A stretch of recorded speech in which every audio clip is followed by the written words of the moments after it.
Hello everyone. आज फिर से मैं आपके सामने एक बहुत ही अच्छी केस स्टडी लेके आया हूँ, जिसमें हम देखेंगे कि कैसे 39 ईयर ओल्ड पेशेंट में ग्रेड 6 में हमने हेयर ट्रांसप्लांट किया और हेयर ट्रांसप्लांट के बाद उनके रिजल्ट कौन से महीने में कैसा है उसके ऊपर हम एनालिसिस भी करेंगे और बातचीत भी करेंगे। उसके साथ साथ हम ये भी देखेंगे कि जो नेचुरल रिजल्ट के जो कैरेक्टरिस्टिक होते हैं, हम हमेशा बोलते हैं ना कि हमें नेचुरल रिजल्ट चाहिए, हमें नेचुरल रिजल्ट चाहिए, तो कैसे पता चलेगा कि आपको जो रिजल्ट मिला है वो नेचुरल है।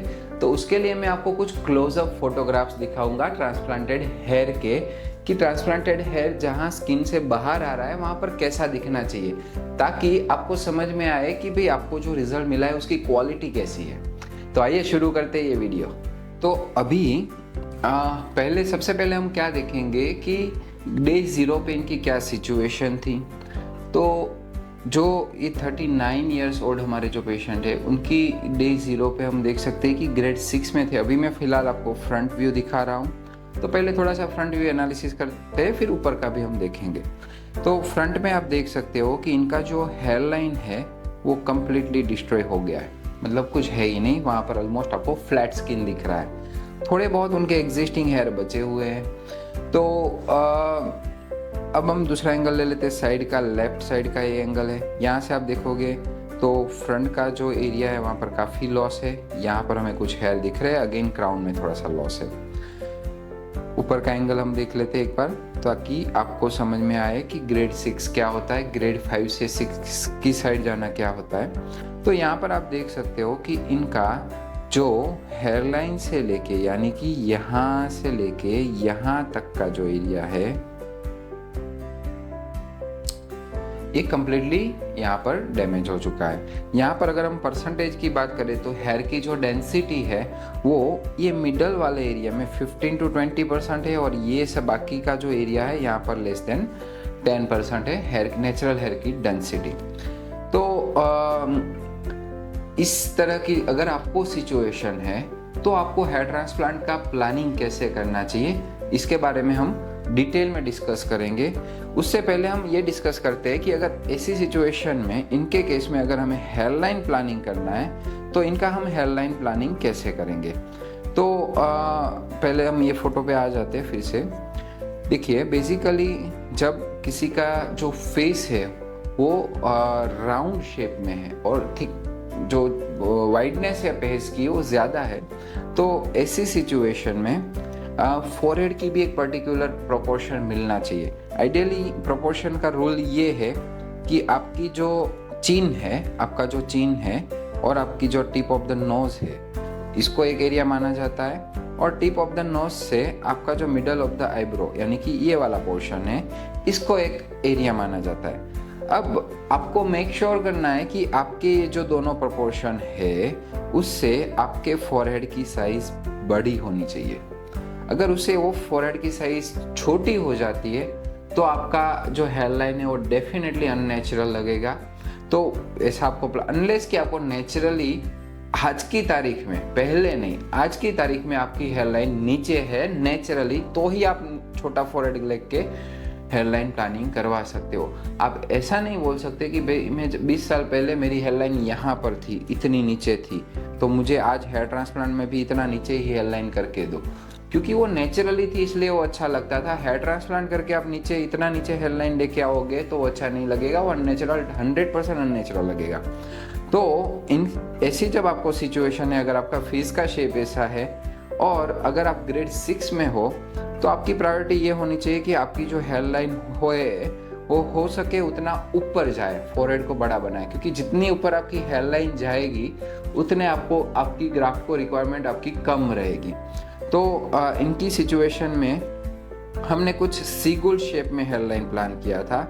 तो ये सीगुल शेप क्या होता है, आपने अगर आप कभी पर भी बीच पे बैठे हो समंदर किनारे, तो वहाँ पर आपको वो पंछी दिखते हैं जिसको सीगुल बोलते हैं, जो जिनका शेप है ना कुछ इस तरह से दिखता है, ऐसे करके, ऐसे जब वो उड़ते हैं। तो सिमिलरली ऐसा ही कुछ हमने इनका हेयरलाइन का शेप बनाया था।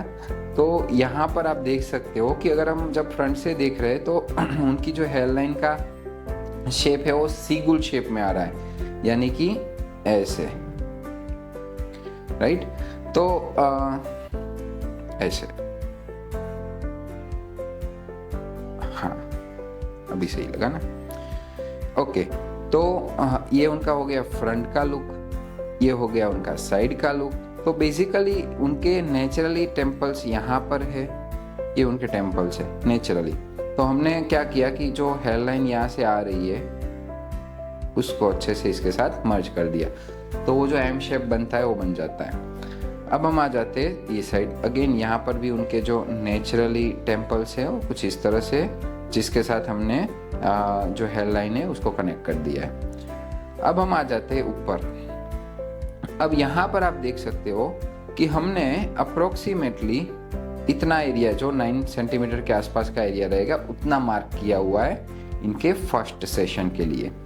तो यहाँ पर मैं कुछ इंपॉर्टेंट चीज़ें आपके साथ डिस्कस करना चाहता हूँ कि जब भी कोई ग्रेड 5 या ग्रेड 6 में होता है और जब वो हमारे पास आता है तो उनकी एक एक्सपेक्टेशन होती है, और वो एक्सपेक्टेशन ये होती है कि सर मुझे एक ही बारी में यहाँ से लेके यहाँ तक पूरा हेयर ट्रांसप्लांट करवाना है। क्या वो पॉसिबल है, क्या वो पॉसिबल नहीं है, क्या वो करना चाहिए, क्या वो नहीं करना चाहिए, आइए हम थोड़ा सा डिस्कस करते हैं इसके बारे में। अब मैं आपको एक चीज़ बताता हूँ। नेचुरली यहाँ से लेके यहाँ तक का जो एरिया है, यहाँ पर आपके पास अप्रोक्सीमेटली 70,000 हेयर होते हैं जो आपको नेचुरली मिलते हैं। अब आपका वो लॉस हो गया है। अगर हमें वो नेचुरल रिजल्ट चाहिए तो हमें वो 70,000 हेयर वापस लाने पड़ेंगे। तो हमारे पास जो भी डोनर एरिया है वहाँ से इतने बाल मिलना इम्पॉसिबल है। तो पहला पॉइंट तो ये है कि ग्रेड 6, ग्रेड 7 या ग्रेड 5 के बाद अगर आप बहुत हाई डेंसिटी की एक्सपेक्टेशन रखते हो तो आपकी एक्सपेक्टेशन गलत है, वो पॉसिबल नहीं है। अगर कहीं पे भी आपको ऐसे रिजल्ट्स दिख रहे हैं इंटरनेट पे, यूट्यूब पे, कि भाई इसको तो ग्रेड 5 था, ग्रेड 6 था और पूरा भर गया, तो उसका एक रीज़न ये भी हो सकता है कि वो उनके पास ऑलरेडी नेचुरल हेयर प्रेजेंट थे। जब उन्होंने सर्जरी करवाई और सर्जरी के बाद उन्होंने मेडिसिन ली तो ट्रांसप्लांटेड हेयर भी अच्छे हुए और उनके नेचुरल हेयर भी अच्छे हुए। तो हमको ऐसा लगता है कि भाई उनको अच्छा रिजल्ट ट्रांसप्लांट का आया, बट ऐसा बिल्कुल भी नहीं है। ट्रांसप्लांट के हेयर लिमिटेड डेंसिटी ही देते हैं। तो अब अगर ऐसी सिचुएशन में हमें एरिया कवर करना है तो हमें कितने ग्राफ्ट की नीड रहेगी? मे बी 10,000, 11,000, 12,000 ग्राफ्ट की हमें नीड रहेगी कि हम पूरा एरिया जो है उसको अच्छे से कवर कर सके। अब क्या ये 10,000, 11,000, 12,000 ग्राफ्ट आप एक सेशन में या एक बार हेयर ट्रांसप्लांट करवा के निकलवा सकते हो? निकलने को तो कुछ भी निकल सकता है, बट किस चीज़ की कीमत पे, कितना रिस्क लेके आपको वो चीज़ करनी है? ISHRS यानी कि International Society of Hair Restoration Surgery, इनकी गाइडलाइंस है और वो बोलते हैं कि आपको एक सेशन में 3,000, 3,500 ग्राफ्ट के आसपास ही हार्वेस्टिंग करना है। तो ऐसा वो क्यों बोलते हैं? ऐसा वो इसलिए बोलते हैं कि अगर एक सेशन में आप ज़्यादा ग्राफ्ट निकालने जाओगे तो ओवर हार्वेस्टिंग होगा। जब ओवर हार्वेस्टिंग होता है तो आपके डोनर एरिया में पैचेस बनना, स्कारिंग होना, ये सब कॉम्प्लिकेशंस आना शुरू हो जाते हैं। सेकेंड थिंग, और ये बहुत ही कॉमन है, मे बी वो चीज़ आपको सोशल मीडिया पे दिखने को नहीं मिलेगी, बट ये चीज़ बहुत ही कॉमन है, जिनको हो रहा है उनको मालूम रहेगा। सेकेंड थिंग कि जब आप ऐसे मल्टीपल बिग सेशन करवाते हो तब आपको लोकल एनेस्थीसिया का जो एक्सपोजर है वो बढ़ जाता है। यानी कि अगर मुझे यहाँ से हेयर निकालना है तो यहाँ लोकल एनेस्थीसिया देना पड़ेगा, यहाँ से निकालने हैं तो वहाँ पर लोकल एनेस्थीसिया, यहाँ लगाने हैं जहाँ पर रिसिपिएंट एरिया है वहाँ पर लोकल एनेस्थीसिया देना पड़ेगा। अगर मैं बियर्ड से हेयर निकालता हूँ तो वहाँ पर मुझे देना पड़ेगा। यानी कि लोकल एनेस्थीसिया की जो क्वांटिटी है वो 2 to 3 टाइम्स मल्टीप्लाई हो जाएगी। तो इसका डायरेक्ट इम्पैक्ट आपके बॉडी पे, आपकी हेल्थ पे, आपकी सेफ्टी पे डेफिनेटली आएगा। तो अननेसेसरीली जब आप ग्रेड 5, ग्रेड 6 में हो तो उस चीज़ को पुश मत करो कि एक बारी में आप पूरा कवर कर लो, क्योंकि अगर आप कर भी लोगे तो उस सर्जरी की क्वालिटी है वो ख़राब होगी, डेंसिटी आपको जो चाहिए वो नहीं मिलेगी, रिजल्ट अच्छा नहीं मिलेगा। तो ऐसी सर्जरी करने का या ऐसा प्लानिंग करने का कोई मतलब नहीं है। सो आइडियली ऐसी सिचुएशन में मैं कैसा प्लानिंग मेरे पेशेंट में करता हूँ कि जनरली हम क्या करते हैं कि एक सेशन में हम अप्रोक्सीमेटली 3500-4000 ग्राफ्ट का प्लानिंग करते हैं उनके डोनर एरिया के हिसाब से। ये हम अप्रोक्सीमेटली 8 से 10 सेंटीमीटर एरिया में इम्प्लांट करते हैं ताकि उनको एक अच्छी डेंसिटी एटलीस्ट हम जो एरिया में कर रहे हैं वहाँ पर उनको मिल पाए। अब हमें एक सेकंड क्वेश्चन होगा, तो सर ये 8 से 12 में ये मतलब इसका जब रिजल्ट आएगा तो आगे तो ये दिखेगा, तो पीछे तो खराब दिखेगा ना। तो आप मुझे ये बताओ, जब आप पूरे टकले हो और फिर आपके पास जब आधे मतलब 60-70% आपके पास हेयर आ जाते हैं, तो उसमें से बेटर आप कौन सी सिचुएशन में, आप डेफिनेटली कमेंट करके बताओ कि क्या ये वाली सिचुएशन बेटर है जहाँ पर हमारे पास 10% हेयर है, या फिर ये वाली सिचुएशन जब रिजल्ट आ जाता है 60%, तो वो वाली सिचुएशन बेटर है। तो थोड़ा सा पेशेंस आपको डेफिनेटली रखना पड़ेगा जब आप हेयर ट्रांसप्लांट की प्लानिंग कर रहे हो। अब मैं आपको डे 2 की फोटोग्राफ्स दिखाता हूँ। यहाँ पर आप देख पाओगे कि कितने अच्छे तरीके से इनकी जो हेयर लाइन है वो दिख रही है। जैसे मैंने सी गोल्ड शेप की आपको बात की थी, वही सिमिलर शेप में आपको उनकी हेयर लाइन बनती हुई दिखेगी। सेकेंडली बहुत ही मिनिमल उनको फॉरहेड पे स्वेलिंग दिख रहा है, बहुत ही मिनिमल है। और अगर हम ऊपर का एंगल देखते हैं तो यहाँ पर मैं आपको जूम करके दिखाता हूँ कि इनका जो प्रोसीजर है, इनकी जो डेंसिटी है वो कितनी अच्छी उनको मिली है, क्योंकि हमने लिमिटेड एरिया में मैक्सिमम इम्प्लांटेशन किया इस वजह से।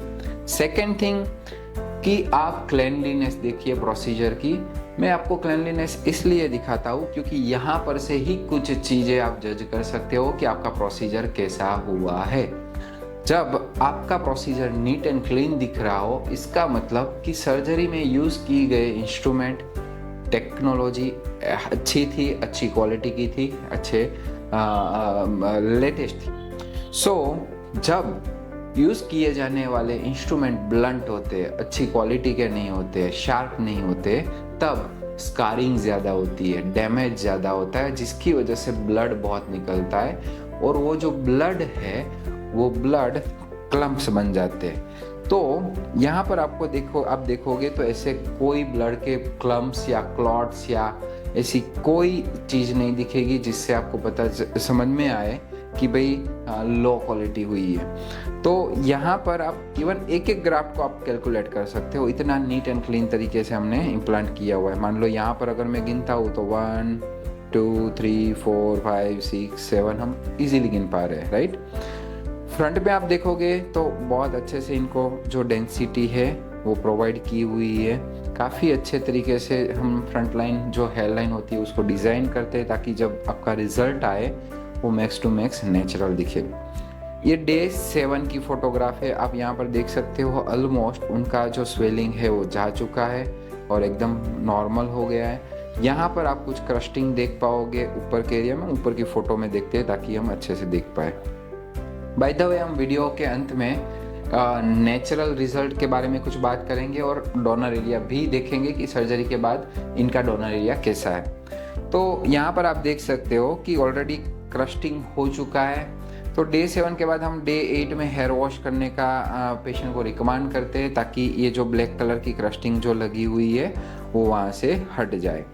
तो काफ़ी नॉर्मल सा आपको दिख रहा है। ऑफकोर्स यहाँ पर हमने अभी हेयर ट्रांसप्लांट फ़िलहाल नहीं किया हुआ है, तो यहाँ पर हम वो भी देखेंगे कि उनको जो मेडिसिन दी है वहाँ उसकी वजह से यहाँ पर हमें क्या इम्प्रोवाइजेशन सर्जरी के बाद मिला है। तो अब हम आ जाते हैं उनके 10 महीने के रिजल्ट के ऊपर, यानी कि डे 300। तो अगर आप सामने से देखोगे तो इनका लुक बहुत ही चेंज हो चुका है। मैं चाहता हूँ कि आप कमेंट में जाके बताएं कि इनका डे 0 पे जो लुक था और डे 300 पे जो लुक है वो आपके लिए कितना सेटिस्फाइंग है, मतलब वो कितना लाइफ ट्रांसफॉर्मेशन फीलिंग आपको देता है। आप डेफिनेटली मुझे बताइए। हम अब ये रिज़ल्ट को थोड़ा सा एनालिसिस करते हैं, तो हम जूम कर लेते हैं। सबसे पहले अगर आप हेयर लाइन का शेप देखोगे, मैंने आपको सी गोल शेप बोला था, तो अगर आप यहाँ से देखोगे तो उनका जो फेस का साइज़ है उस हिसाब से उनका जो फोरहेड का साइज़ है वो बहुत ही अच्छे से मैच हो रहा है, क्योंकि उनका फेस हैवी है, उनकी बियर्ड हैवी है, तो उस हिसाब से उनका फोरहेड की साइज़ होगी। तो ओवरऑल जो नेचुरलनेस है जो रिजल्ट की वो बहुत अच्छी दिखती है। सेकंड थिंग, आप डेंसिटी देखोगे तो आप काफ़ी अच्छी जो डेंसिटी है वो हेयर लाइन में अप्रिशिएट कर सकते हो। इसको ट्रांजिशन जोन बोलते हैं। यहाँ पर आपको हल्का सा ऐसा दिख रहा होगा कि स्किन दिख रही है ऐसा। ये ट्रांजिशन जोन के बारे में हम तब बात करेंगे जब हम नेचुरल रिजल्ट के बारे में बात कर रहे होंगे, अभी थोड़ी देर में ही। तो ओवरऑल डेंसिटी आप देखोगे काफ़ी अच्छी है, बालों की क्वालिटी काफ़ी अच्छी है और ओवरऑल इनका रिजल्ट बहुत ही अच्छा मुझे पर्सनली लगता है। अगर आप रेटिंग देना चाहोगे तो मुझे ये कमेंट करके डेफिनेटली बताइए कि 10 में से आप इसको कितने मार्क्स दोगे, ये जो रिजल्ट आपको अभी फिलहाल दिख रहा है फ्रंट में से। ये इनका साइड, बाय द वे, जो 10 महीने का जो रिजल्ट होता है उसको मैं 80 to 85% के आसपास मानता हूँ। 100% रिजल्ट होने में 16 to 18 मंथ्स लगते हैं।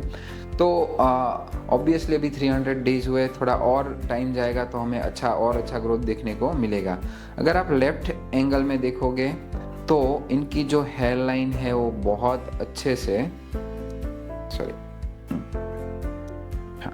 इनकी जो हेयर लाइन है वो बहुत अच्छे से उनके टेम्पल्स के साथ मैच हो रही है।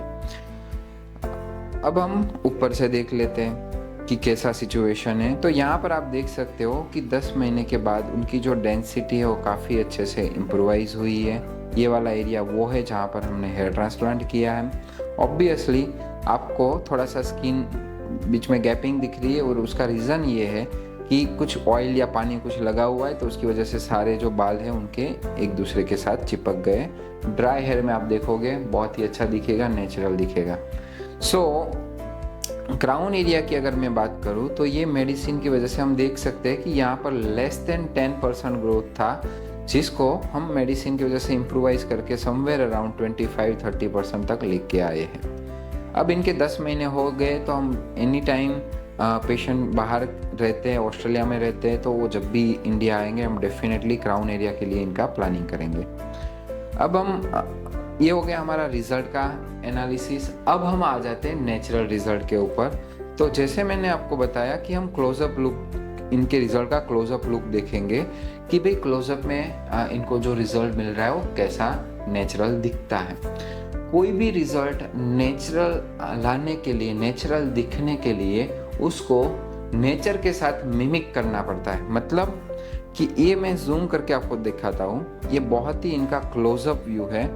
तो ये जो आप फ्रंट का एरिया देख रहे हो इसको ट्रांजिशन जोन बोलते हैं, जहाँ पर आपको ऐसा लग रहा है कि डेंसिटी स्किन भी दिख रही है और हेयर भी दिख रहे हैं और उसके बीच में डेंसिटी एकदम टाइट, हमने हाई डेंसिटी नहीं रखी है। तो किसी भी आपके आसपास कोई भी ऐसा बंदा हो जिसके पास जिसने नेचुरल हेयर है, जिसके पास बाल्डनेस नहीं है, नॉर्मल है, उसको आप ऐसे उसकी हेयर लाइन ऊपर करके देखोगे तो आपको कुछ ऐसा ही सीनेरियो दिखेगा, जहाँ पर फ्रंट का आधा 1 सेंटीमीटर का एरिया होता है, वहाँ पर उनकी स्किन विजिबल होती है उनके हेरो के बीच में, और इमीडिएटली आधा 1 सेंटीमीटर के बाद आपको स्किन दिखना बंद हो जाता है और फुल डेंसिटी दिखती है। तो सिमिलरली आप यहाँ पर देखोगे तो ये आधा 1 सेंटीमीटर एरिया में हमने ट्रांजिशन जोन क्रिएट किया है और उसके बाद आपको कहीं पे भी स्किन नहीं दिखेगी, यानी कि ये जोन की वजह से जो रिजल्ट है वो नेचुरल दिखता है। सेकंड, आपने कई बार देखा होगा कि जब कोई हेयर ट्रांसप्लांट करवाता है तो उनकी हेयर लाइन में ऐसे लाइन दिखती है, ऐसे पूरी। वो लाइन दिखने का रीज़न ये होता है कि वहाँ पर बम्प्स बने होते हैं उनकी हेयर लाइन में, ऐसे छोटे छोटे। तो वो बम्प्स यहाँ पर बनते हैं आइडियली, कि जहाँ से उनकी जो हेयर बॉडी में से बाहर आ रहा है, स्किन में से, तो दिखाता हूँ, रुको। अब यहाँ पर आप देखोगे तो ये स्किन में से हेयर बाहर आ रहा है। अब यहाँ पर अच्छी टेक्नोलॉजी से हमने हेयर लाइन क्रिएट की हुई है, तो आपको ऐसे कोई बम्प्स नहीं दिखेंगे।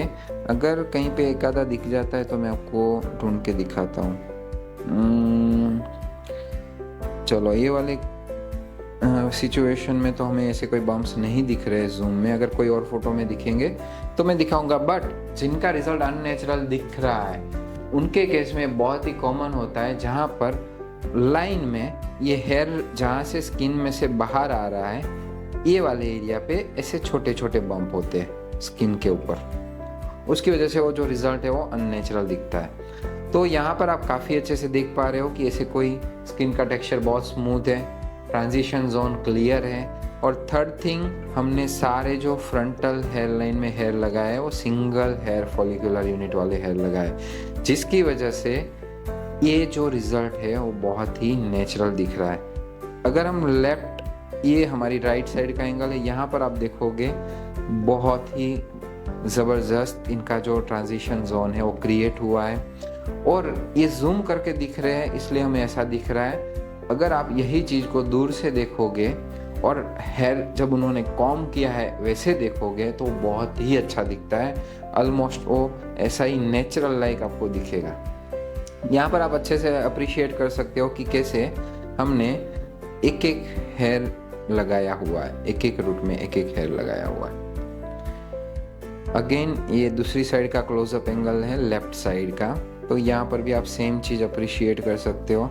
जो मैं बम्प की आपको बात कर रहा हूँ वो यहाँ पर आप देख सकते हो हल्का सा एकदम दिख रहा है, बाकी वो फुल बम्प है भी नहीं, वो एकदम हल्का सा दिख रहा है। यहाँ पर आप देख सकते हो कितने अच्छे से जो हेयर है वो स्किन से बाहर आ रहा है। और यही छोटी छोटी चीज़ें होती है जो आपके रिजल्ट को नेचुरल बनाती है, और यही छोटी छोटी चीज़ों के लिए आपको बड़े बड़े एक्सपीरियंस वाले क्लिनिक, डॉक्टर और अच्छी टीम की ज़रूरत पड़ती है। तो अब हम देखते हैं कि इनका जो डोनर एरिया है वो सर्जरी से के टाइम पे कैसा था और सर्जरी के बाद जो डोनर एरिया है उसकी सिचुएशन कैसी थी। तो आपको हमेशा आपके डोनर एरिया की रिस्पेक्ट करनी है। जब भी आप ऐसी कुछ डिमांड करते हो कि मुझे एक सेशन में पूरा हेयर ट्रांसप्लांट करके दो, यानी कि 5000-6000 ग्राफ्ट लगा के दो, तब आप अपने डोनर एरिया की इंसल्ट कर रहे हो, इररिस्पेक्ट कर रहे हो। मतलब कि अगर यहाँ से मैं 6000 ग्राफ्ट निकालना चाहूँ मैं तो निकाल सकता हूँ, ठीक है, लेकिन आपके जो डोनर है उसमें स्कारिंग और मे बी शॉक लॉस और बाकी चीज़ें होने के चांसेस बहुत बढ़ जाते हैं, और वो पैची लुक सर्जरी के बाद भी आपको दिखता है। तो ये 7 दिन के बाद की फ़ोटो है, आप देखोगे ऑलमोस्ट आपको समझ में ही नहीं आएगा कि हमने कैसे इनका एक्सट्रैक्शन किया हुआ है। काफ़ी अच्छे से वो हील होना शुरू हो गया है। ऑलमोस्ट आपको जो पिंक पिंक थोड़ा सा दिख रहा है वो थोड़े दिन में वो भी दिखना बंद हो जाता है, 2 से 3 हफ्ते के अंदर अंदर। और ये उनका 10 महीने के बाद की डोनर एरिया की फ़ोटो है। आप देखोगे तो ऑलमोस्ट वो सिमिलर सा ही दिखेगा। मे बी ये फ़ोटो में तो ऐसा लग रहा है कि ये डे 0 की फ़ोटो है और ये सर्जरी के बाद की फ़ोटो है, बट ऐसा बिल्कुल नहीं है। ये 10वें महीने की फ़ोटो है जहाँ पर आपको हेयर की डेंसिटी बहुत अच्छी दिख रही है, टेक्सचर भी अच्छा दिख रहा है। और बेस्ट चीज़ ये है कि अब अगर हम इनका हेयर ट्रांसप्लांट करते हैं सेकंड सेशन क्राउन एरिया के लिए, तो मुझे अच्छे क्वालिटी के ग्राफ्ट फिर से मिलेंगे, क्योंकि पहली बारी में जब हमने ट्रांसप्लांट किया था तब हमने बहुत लिमिटेड डोनर एरिया का यूज़ किया था। तो यहाँ से अब अगर मैं चाहूँ इनका donor area, crown area cover करने के लिए मुझे 3000 ग्राफ्ट या 3500 ग्राफ्ट की ज़रूरत है, तो मुझे फिर से बहुत इजीली ये वाले डोनर एरिया से मिलेंगे। और उतना ही नहीं, उनकी बियर्ड भी हमने देखी है कितनी अच्छी है। तो दोनों एरिया से हम इनफ ग्राफ्ट लेके हम इम्प्लांट कर सकते हैं। सिंगल सेशन में आप ट्रांसप्लांट करवाओगे, ऐसे सब लेना चाहोगे, आपके हाथ में कुछ नहीं आने वाला है। होने को उस दिन सर्जरी आपका हो जाएगा, सब हो जाएगा। 6 महीने चले जाएंगे, 8 महीने चले जाएंगे, 12 महीने चले जाएंगे, फिर आपको समझ में आना शुरू होगा कि भाई ये तो मैंने गलत डिसीजन लिया। फिर आप दूसरे डॉक्टर ढूंढोगे, फिर आप सोचोगे कि अब मुझे यहाँ फिर से हेयर ट्रांसप्लांट कर दो। पहला डिसीजन गलत, मतलब बाद में उसके कंसिक्वेंसेस आपको लाइफ टाइम भुगतने पड़ेंगे, चाहे आप दूसरी बार सर्जरी करवाओ, तीसरी बार करवाओ। बिकॉज एवरी टाइम आप जब डोनर एरिया में बार बार जाके हेयर ट्रांसप्लांट के लिए एक्सट्रैक्शन करते हो, तब आपके डोनर एरिया की क्वालिटी पुअर हो रही है, वहाँ पर स्कारिंग हो रहा है और बाकी सारी जो टिश्यूज़ है उसका ब्रेक डाउन हो रहा है, आपके ग्राफ्ट की क्वालिटी ख़राब हो रही है, बहुत सारी चीज़ें होती हैं। सो grade 5, grade 6, grade 7 always plan your transplant in multi session. चाहे आप 6 महीने का गैप रखो, बट 8 महीने का रखो, 1 साल का रखो, 2 साल, अपने कन्वीनियंस के हिसाब से आप गैप रख सकते हो, अपने एज के हिसाब से आप गैप रख सकते हो। तो हमारे पास जनरली बहुत लिमिटेड स्लॉट होते हैं कंसल्टेशंस के लिए। पर्सनली जब कोई पेशेंट मुझसे कंसल्ट करवाना चाहता है तब, तो हमने क्या किया है कि हमने एक फ्री सेशंस भी रखे हुए हैं कि क्योंकि दिन में मैं 3 पेशेंट को कंसल्ट करता हूँ, उसके बाद के जो भी पेशेंट होते हैं, अगर किसी को कोई भी इंफॉर्मेशन चाहिए, नॉलेज चाहिए, तो उसके लिए हम फ्री असेसमेंट देते हैं। आप चाहे इंडिया के या दुनिया के कोई भी कोने में हो, अगर आप हेयर ट्रांसप्लांट प्लान करवाना चाहते हो तो आप डिस्क्रिप्शन में हमने लिंक डाला है, बिल्कुल फ्री है। आपको एजुकेट किया जाएगा, आपको गाइड किया जाएगा, आपको प्लान दिया जाएगा कि आपके लिए कौन सा बेस्ट है। और जहाँ पर भी आप जब भी ट्रांसप्लांट का प्लान करोगे, आपको वो प्लानिंग डेफिनेटली हेल्प करेगा, आपको क्वालिटी रिजल्ट लाने में आपकी हेल्प करेगा। सो डिस्क्रिप्शन में वो लिंक मैंने रखा हुआ है, आप डेफिनेटली जाइए, मेरी टीम से बात करिए, चाहो तो मुझसे बात करो। We are here to help you. Thank you.